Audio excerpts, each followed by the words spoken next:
Nginamkele ekhaya lamaphupho. Namhlanje sizokhuluma ngokuphupha utshontshelwa noma ubanjwa inkunzi, mhlawumpe amaphara noma abantu nje ongabazi noma obaziyo.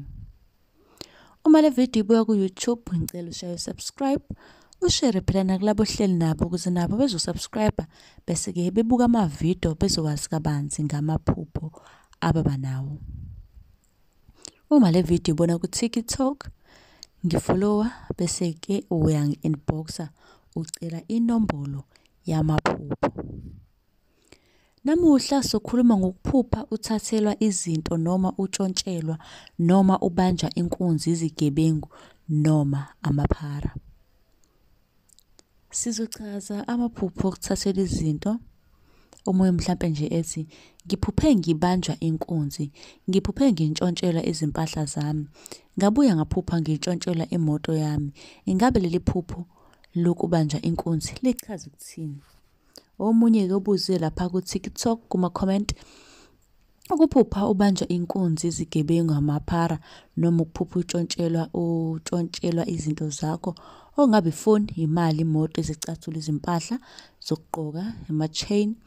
Ukuphupha ulahlekelwa udukelwa yinto yakho uyifune ungayitholi ephusheni. Ukuphupha ukhuthuzwa, ukhonjwe ngesibhamu noma ugqekezelwa ekhaya lakho. Ukuphupha umnewenu noma umnakithi ekuthathela indoda. Baningi babuze ngalezi ndlela engizishoyo lapha kuma-comment. Ake ngiwahlanganise nje wonke lamaphupho akhombisa ukuthi kunento ebalulekile ozoyiswela empilweni yakho. Okungenzeka kube umuntu omthandayo, ongumngani wakho, omaziyo noma osondelene naye.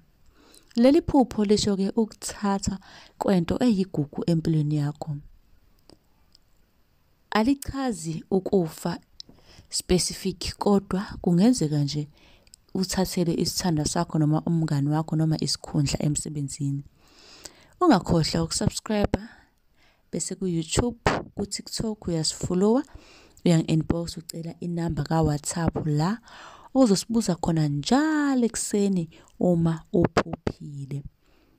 Ungakhohlwa phela ukushiya i-comment la osukubuza khona nawe wakho umbuzo ukuthi leli phupho uphuphayo likuhluphayo lisho ukuthini. Ngizobe sengenze eyakhe ividiyo ngibuye ngizoyifaka ku-YouTube sesha ukuthi sichaza amaphupho. Uma ukuthi ade lokhu ubuza, phuthuma ku-YouTube uzofica nje inqwaba yamavidiyo mhlawumpe neyakho esiphenduliwe.